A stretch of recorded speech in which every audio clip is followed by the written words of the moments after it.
제13장 하나님의 6번 위기. 우리가 한 가지 지극히 중요한 문제를 다루지 않고서 밀레니엄 연구에 임한다면 온당치 못할 일이 될 것이다. 하나님께서는 사람들과 죄에 대한 고질적인 문제를 어떻게 다루셔야 했던 것일까?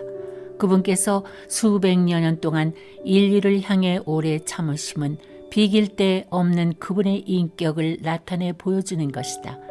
지금까지 분명해진 것은 그분께서는 인간에 개의치 않고 지구에 대한 시대적인 계획을 완성하실 것이다. 앞을 내다볼 수 없이 소견이 좁은 인생들이 우주의 조화에 책임을 맡고 모든 능력을 부여받았었다면 아마 그들은 이미 오래전에 지구를 멸망시키는 버튼을 눌러버렸을 것이다. 영어의 거룩한이라는 단어는 재미있는 어원을 가지고 있다. 영어 고어인 할릭으로부터 나온 말인데 전체라는 의미의 말인 것이다. 호흡이 생명을 의미하듯이 거룩함이란 말은 신적 창조를 말하는 것이다. A.W. 토저는 거룩함에 대한 지식이라는 그의 책에서 이렇게 말하고 있다. 하나님의 우주에 대한 첫 번째 관심은 도덕적 건강, 다시 말해서 거룩함이다. 그와 상반하는 어떤 것들도 그분을 불쾌하게 만든다. 창조물을 보존하시기 위해 하나님께서는 그것을 파괴하는 그 어떤 것도 다루셔야만 한다. 그분께서 죄악을 제지하고 도덕적 부패로부터 세상을 구하시기 위해 일어나실 때 그분께서 진노하신다고 사람들은 말한다. 세계사에 나타난 그분의 심판 하나하나는 진노 대신에 창조물 자체를 보존하기 위한 하나의 거룩한 조치였던 것이다. 하나님의 거룩하심, 하나님의 심판, 그리고 창조물의 건강 상태는 상호 분리될 수 없는 것이다. 하나님의 진노하심은 무엇이나 인간들을 타락시키고 파괴하는 것들에 대하여 그분이 전적으로 참을 수 없음을 나타내는 것이다. 그분이 죄악을 증오하는 것은 마치 어머니가 자식의 생명을 앗아가려 하는 소아마비를 증오하는 것과 같은 것이다. 지구는 지난 6,000년간에 걸쳐 흘러내렸던 인간의 사악함으로 오염되어 버렸다. 지구를 아끼시는 하나님의 인내하심은 가히 놀라울 정도이시다. 그러나 그분의 인내 속에는 한 거대한 계획이 숨겨 있는 것이다. 하나님의 신령한 방법이 역사하심으로 인류와 그들이 거주하는 혹성이 동시에 회복되어 아름다운 에덴의 전원 도시처럼 시작되는 것이다. 하나님께서는 나아가시는 모습이 시작부터 분명하셨다. 하늘 자체가 완전 개방되어 누구나 교제하실 수 있도록 해 놓으셨던 것이다. 그렇게 하는 데에는 조화와 큰 목적이 있었다. 하나님께서 은하계를 건설하시려는 프로그램 하나만 보아도 온통 흥분의 도가니로 몰아넣는 것이다. 그곳은 어떤 목적을 가지고 조화를 이루는 한 장소가 될 것이다. 그러나 결국에는 하나님께서 이 은하계의 가족을 확장하시기를 원하시는데 이것이 그분을 더욱 기쁘시게 할 것이다. 어째서 그런가? 하나님의 본성은 단순한 로봇 같은 사랑이나 복종을 받으심으로써 결코 만족하실 수 없는 것이다. 당신을 선택함으로써 생기는 관계를 원하시는 하나님께서는 그분의 가장 거대한 생각으로부터 나온 한 가지에 온갖 정력을 쏟아 놓으셨던 것이다. 그것은 다름 아닌 자유의지였다. 그러나 그분께서 이 자유의지의 원리를 그분의 창조 역사에 도입하시기로 정하셨을 때 반역의 가능성 또한 배제할 수 없었던 것이다. 하나님의 6가지 위기들 하나하나는 모두 이렇게 하나님께서 의도하신 틈바구니로부터 나온 것이다.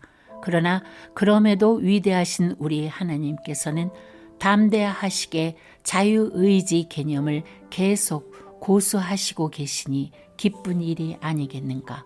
자동 반사 같은 사랑보다는 우리가 원해서 하나님을 사랑할 때 하나님께서 얼마나 더 기쁘시겠는가. 고정되고 미리 프로그램이 짜인 로봇처럼 말고 우리 자신의 의지를 피조물에게 주어 맡긴다면 얼마나 좋은 것일까. 더 즐거운 사랑을 받으시기 위해 하나님께서는 피조물로부터 불순종이라는 대가를 치르시긴 했어도 차근차근히 회복과 완성을 진행 중이심을 알아야 한다. 만약 한 소인배가 우주를 조종하는 자리에 앉아 있었다면 아마 오래전에 그는 손을 씻고 이렇게 말했을 것이다. 사람을 만든 것은 한번 해볼 만한 좋은 일이기는 했지만 그러나 우리 하나님은 그런 분이 아니시다. 그분께서는 나타날 모든 위기들을 미리 꿰뚫어 보셨으며 마지막에 찾아올 승리 또한 감지하셨던 것이다. 그것은 인류가 죄에도 불구하고 생존이 허락되는 그분의 장기적인 안목에서 비롯된 것이다. 여러분은 그분께서 그분이 창조하신 것을 절대로 포기하시지 않는다는 사실에 대해 기뻐하지 않겠는가? 사탄은 이러한 위기들 하나하나마다 뒤에 숨어서 연극을 감시하는 못된 쿼터백 역할을 해왔던 것이다. 우리가 이 6가지 중요한 위기들을 간단히 살펴만 보아도 하나님께서 보여주신 사랑과 끈기에 놀라게 될 것이다. 위기 1호 함성 소리. 내가 지극히 높으신 분같이 되리라. 이사야 14장 14절. 장소 하늘. 출현 천사들. 가장 높은 천사 루시퍼가 바로 최초의 반역을 스스로 주도했다. 하늘 가족의 3분의 1이 거룩하신 분으로부터 이탈하여 이 불법자를 따랐다. 네 마음이 너의 아름다움으로 인하여 높아졌고 너는 네 지혜를 네 찬란함으로 인하여 변질시켰도다. 내가 너를 땅에다 던질 것이며 내가 너를 왕들 앞에 두어 그들로 너를 보게 하리라. 에스겔 28장 17절. 그렇다. 완전한 환경에도 불구하고 불법이 있었던 것이다. 이 거대한 그룹의 천사 반역자들은 하나님의 임재로부터 쫓겨나게 되었고 지구는 그들의 잔디밭이 되고 말았다. 하늘의 하나님께서는 손을 터신 다음 곧장 그분의 마스터 플랜을 향하여 전진해 나아가셨던 것이다. 위기 2호 함성 소리. 너희가 신들과 같이 되리라. 창세기 3장 5절. 장소 에덴 동산. 출현 아담과 이브. 다시 전원 상태.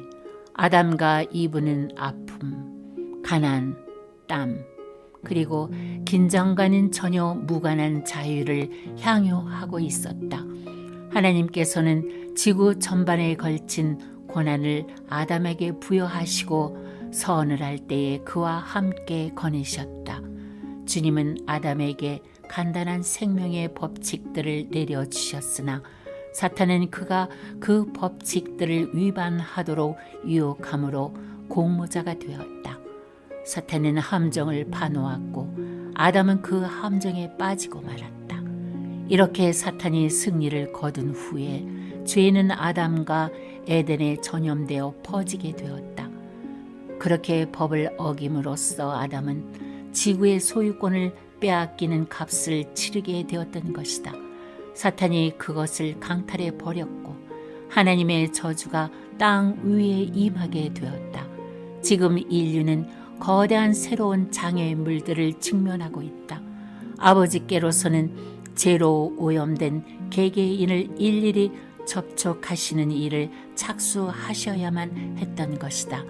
그렇게 하시면서까지 하나님께서는 그분의 청사진을 가지고 나아가시는 것을 선택하셨던 것이다.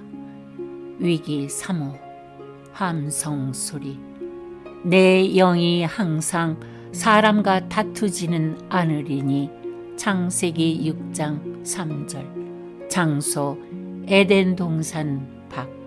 출연 태고의 문명.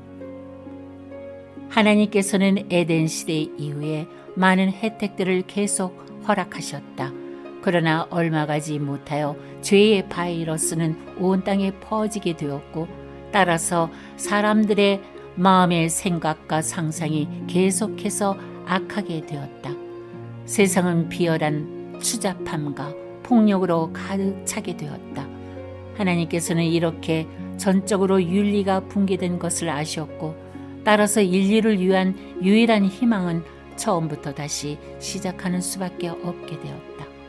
노아의 설교를 통하여 하나님께서는 회개할 것을 촉구하셨고, 또한 임박한 심판을 경고하셨던 것이다. 노아는 인류의 씨를 보존하기 위하여 구원의 방주를 만들었다. 노아의 가족을 제외한 모든 사람들은 하나님을 비웃었으며 그들의 방탕함은 더해갔다.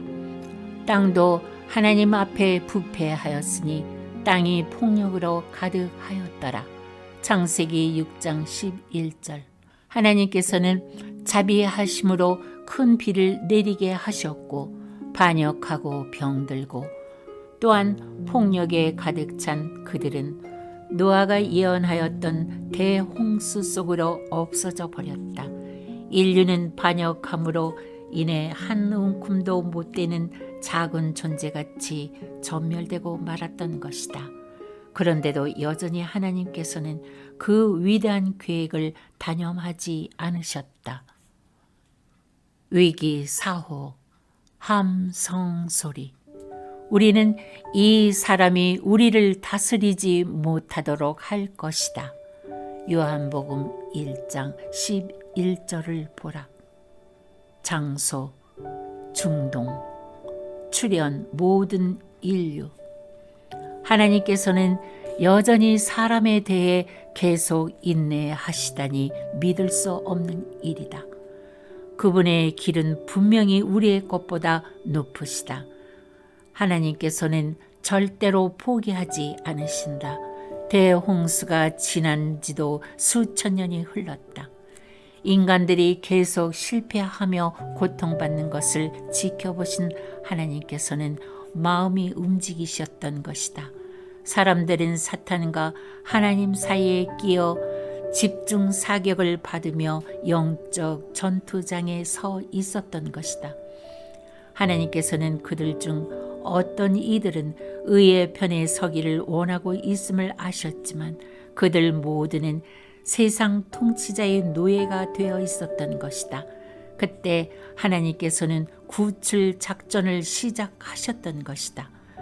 그분께서는 몸값을 치르기 위하여 그분의 소유 중에서 가장 가치 있는 것, 그분 자신의 아들을 내어 놓으셨다. 그분의 생명만이 죄인들을 다시 풀어주시기에 충분한 대가였던 것이다. 그분의 아들께서는 우리가 지은 죄의 빚을 갚아주시기 위해 스스로 십자가로 나아가셨던 것이다. 예수님께서는 마귀의 일을 멸하러 오셨으며 곧 성공을 거두셨다. 하나님의 큰 계획은 인류를 죄로 묶어놓은 사탄의 결박을 산산조각 내어버렸던 것이다. 이 엄청난 희생이라면 하나님과 사람 사이에 있는 위기의 줄을 영원히 끊어버릴 수 있을 것이라고 당신은 생각하시겠지만 여전히 그것은 끝나지 않았다.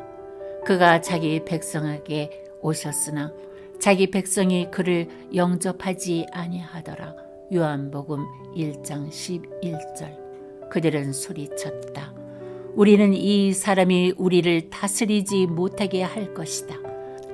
그들은 그분을 십자가에 못 박았으나 그분은 승리 속에 다시 살아나셨고 사탄이 패배하였음을 알리셨던 것이다.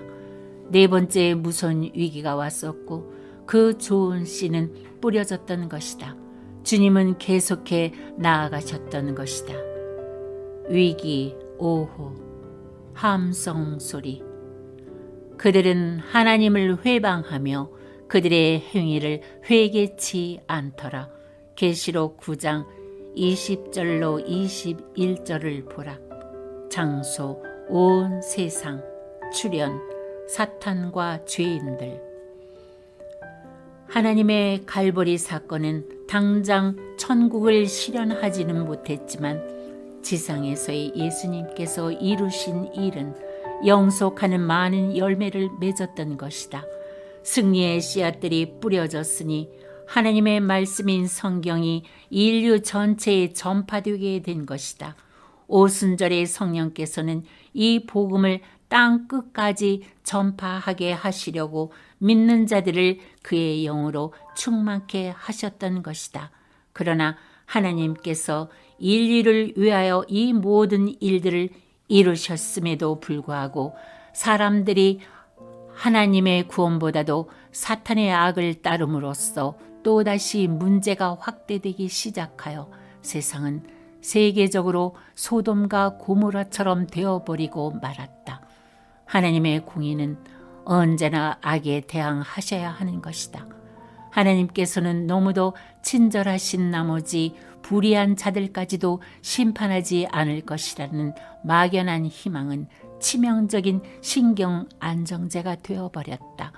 그런 것이 죄인의 두려움을 달래주고 하루하루 죽음이 가까이 오고 있는데도 그러하여금 기쁨으로 죄를 짓게 하는 것이다.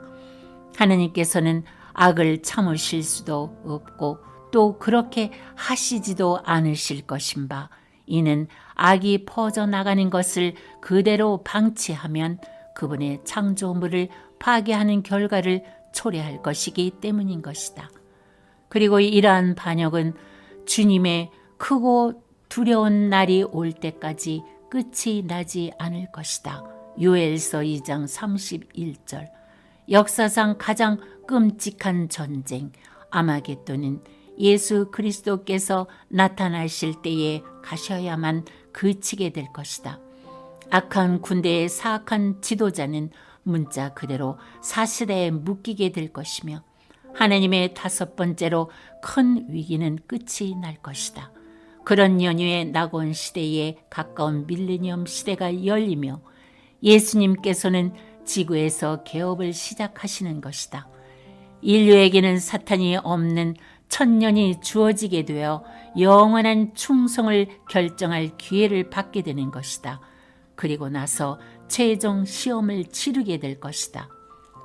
위기 6호 함성 소리. 우리는 사탄을 따르며 왕을 따르지 않으리라. 계시록 20장 7절로 9절을 보라. 장소 예루살렘. 출현 사탄과 죄인들의 마지막 찌꺼기들. 큰 위기가 6번이라는 사실을 주목하자. 6은 불완전 숫자이며 또한 사람의 수이기도 하다. 인류는 그들의 삶에 한 가지 요소를 더하기 전에는 항상 실패하고 불완전하게 되어 있는 것이다. 그 한 가지가 바로 예수님이시다. 7은 완전수이며 동시에 하나님의 숫자인 것이다. 인류가 스스로 신이 되어 단독으로 무엇인가 추구할 때마다 그들은 실패했던 것이다. 그들이 그들 자신의 운명의 주인이 되어 그들 자신의 생각을 지배하려 할 때마다 그들은 실패하고 말았던 것이다. 하나님께서 자리를 뜨시고 빠져나가실 때면 인간은 호전적이 되며 병들고 또한 비참하게 되는 것이다. 6번째요. 마지막 반역은 예루살렘 주위에서 일어날 것이다. 밀레니엄이 끝나는 바로 그 순간에 사탄은 잠시 다시 풀려나서 사람들 사이로 거닐게 될 것이다. 믿을 수 없을 것처럼 보이지만 사탄은 예루살렘에 살고 있는 성도들을 대항하여 마지막 전쟁을 일으키기 위하여 실제로 군대를 모집할 수 있게 될 것이다.